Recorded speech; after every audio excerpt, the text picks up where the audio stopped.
అనసూయమాత ఉంది అంటారు. అనసూయమాత దాన్ని పరీక్షించాలని చెప్పి ముగ్గురు బ్రహ్మ విష్ణు మహేశ్వరులు ముగ్గురు పెడతారు. వెళ్ళి వాళ్ళు భోజనానికి వస్తూ ఉంటారు. వండి పెడతాను నేనంటే మాకు నియమం ఉంది, నువ్వు వివస్త్రగా బట్టలు లేకుండా వడ్డించాలి మాకు, మేము అప్పుడు భోజనం చేస్తాం మీ ఇంట్లో అని చెప్పి ముగ్గురు బ్రహ్మ విష్ణు మహేశ్వరులు ముగ్గురు అంటారు. అంటే అప్పుడు ఆవిడేం చేస్తుంది, ఆవిడ పాతివ్రత్య ప్రభావం వల్ల ముగ్గురిని చిన్నపిల్లలు చేసేసి పాలిచ్చేస్తుంది. పాలిచ్చేసి 3 ఉయ్యాలు తయారు చేసి ముగ్గురిని ఊగుతూ ఉంటుంది. అప్పుడు మా భర్తల కోసం వాళ్ళు వస్తారు. అత్రి మహర్షి వస్తాడు. అనసూయ ఇద్దరు దంపతులు అండి. అంటే అత్రి మహర్షి అంటే అసూయ అన్నదే లేనిది అని అర్థం. అసూయ లేదు. అత్రి మహర్షి అంటే త్రిగుణరహితం, అంటే సత్వగుణం, రజోగుణము, తమోగుణం 3 గుణాలు ఉంటాయి మనకి. సత్వగుణము అంటే సాత్వికం, ఎన్ని మాట్లాడినా కూడా సామాన్యంగా అసలు ఏమీ కోపం రాదు. రజోగుణం అంటే కొంచెం వస్తుంది, రాజులకి ఎక్కువగా కోపం వస్తూ ఉంటుంది కదా, ఏదైనా అంటే మాట పడని వాళ్ళు. తమో గుణం అంటే పూర్తిగా తమస్సు అంటే చీకటి, వాడు ఇంకా ఏం మాట్లాడితే కూడా అర్థం కాదనమాట. ఈ 3 గుణాలని జయించిన వాడు అత్రి మహర్షి. అనసూయమాత భార్య. అనసూయమాత అంటే ఆవిడ అసూయే లేదు ఆవిడకి. ఈవిడ్ని చూసి బ్రహ్మ విష్ణు మహేశ్వరుల యొక్క భార్యలైనటువంటి లక్ష్మీ పార్వతీ సరస్వతులు ముగ్గురు కూడా వాళ్ళు అసూయ చెంది మాకన్నా ఎక్కువ పాతివ్రత్యమా ఈవిడది, అసలు ఈవిడిని పరీక్షించాలని చెప్పేసి వీళ్ళ ముగ్గురిని భిక్షకు పంపుతారు. మీరు భిక్షకు వెళ్ళినప్పుడు వివస్త్రయ్యి వడ్డించాలని కండిషన్ పెట్టమంటారు. సరే అని చెప్పేసి వీళ్ళిద్దరు వెళ్తారు. వెళ్ళేటప్పటికి భవతి భిక్షాందేహి అని వాళ్ళ కుటీరం ముందు అత్రి మహర్షి వారు ఈ లోపల తపస్సుకి వెళ్తారు బయటికి. అనసూయమాత ఒక్కతే ఉంటుంది ఇంట్లో. భవతి భిక్షాందేహి అని అనేటప్పటికి ఎవరు బాబు మీరు లోపలికి రండి భోజనం చేద్దరు కానీ చెప్పి ఆవిడ ఆహ్వానిస్తుంది లోపలికి. ఆహ్వానించేటప్పటికి అనసూయమాత అమ్మ మేము భోజనం సరిగ్గా 12 గంటల వేళ ఎవరైనా సరే మన గృహానికి, అది బాబా అదే చెప్పారు, అతిథి అంటే 6 అడుగులైనటువంటి వ్యక్తి కాదు, తిథి వార నక్షత్రంతో సంబంధం లేదు అతిథి.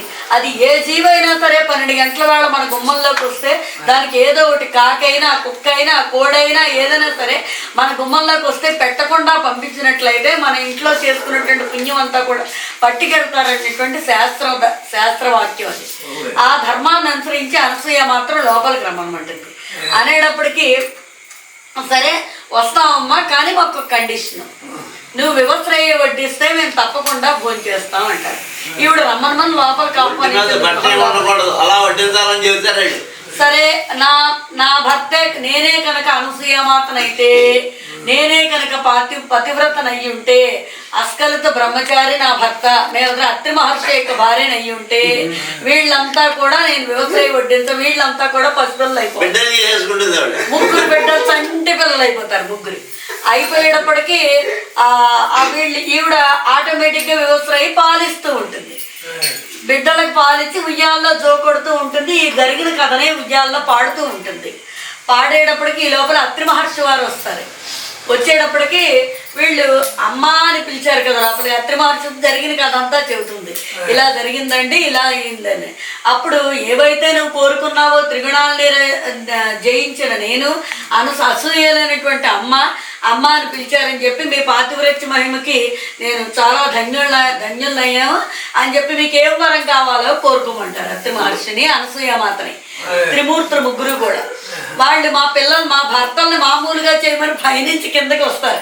లక్ష్మీ సరస్వతి పార్వతులు ముగ్గురు కూడా బతిమలాడతారు, మా భర్తలు పసిపిల్లలు అయిపోయి ఉయ్యాల్లో ఉన్నారు చేయమని చెప్పి.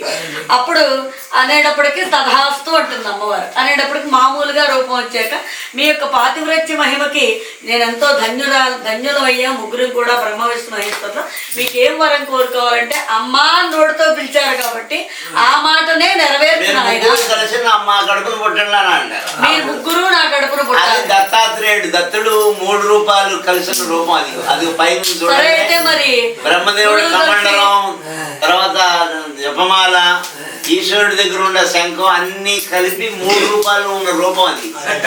ఆ దత్తాత్రేయుడు గురువుగా దత్తుడు అయ్యాడు అనమాట. దత్తం అంటే ఏంటి? ప్రపంచానికి దత్తమైపోయాడు. దత్తపుత్రుడు అంటే ఏంటి? వాడి ఇంటికి వాడు దత్తమైపోయాడు. అలాగే దత్తాత్రేయుడు అంటే అత్రి మహర్షి యొక్క కొడుకు. దత్తమైపోయాడు మనందరికి.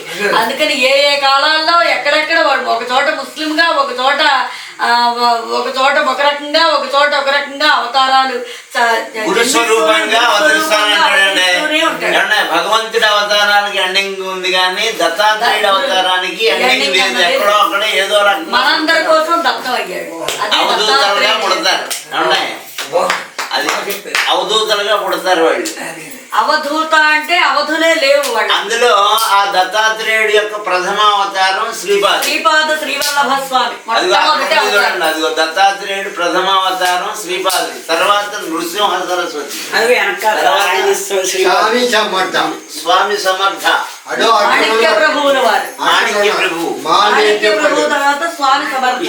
స్వామి సమర్థ ఐదో అవతారం షిరిడి సాయి.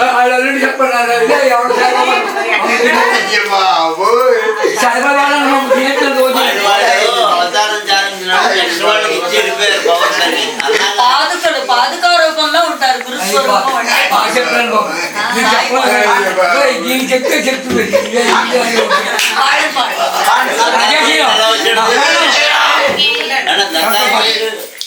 అది ఆ 10వ అవతారం ఈవేళ పుట్టినరోజు అనమాట అండి. అది గురుస్వరూపంగా వచ్చాడు కాబట్టి గురువు అంటే ఏంటంటే అజ్ఞానంలోంచి జ్ఞానం వైపు మరిల్చేవాడు.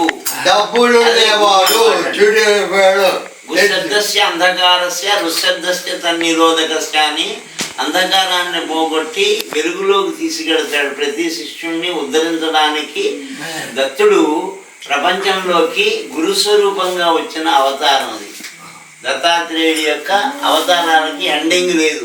ఎన్ని అవతారాలు ఎత్తాడు ఆయన, అర్థమైందంటే అలాగా కాటేల్లో, తర్వాత ఈ షిరిడీలో, శిలధీ నగరం, అసలు షిరిడీ కాదు శిలధీ నగరం.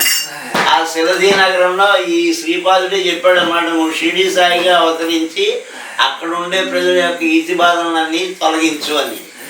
అలాగే ఈయన ఎవరు, వెంకయ్య స్వామి, నెల్లూరులో వెంకయ్య స్వామిగా అవతరించి విభూతి ఇచ్చి వాళ్ళ రోగాలు మాపమన్నారు. చివటం అమ్మ ఇక్కడే తలుగు దగ్గర వెళ్ళాలి. అటువంటి ప్రదేశాలకు వెళితే మన కర్మ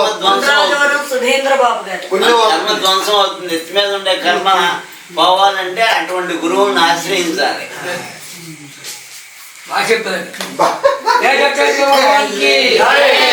మహాప్రభుకు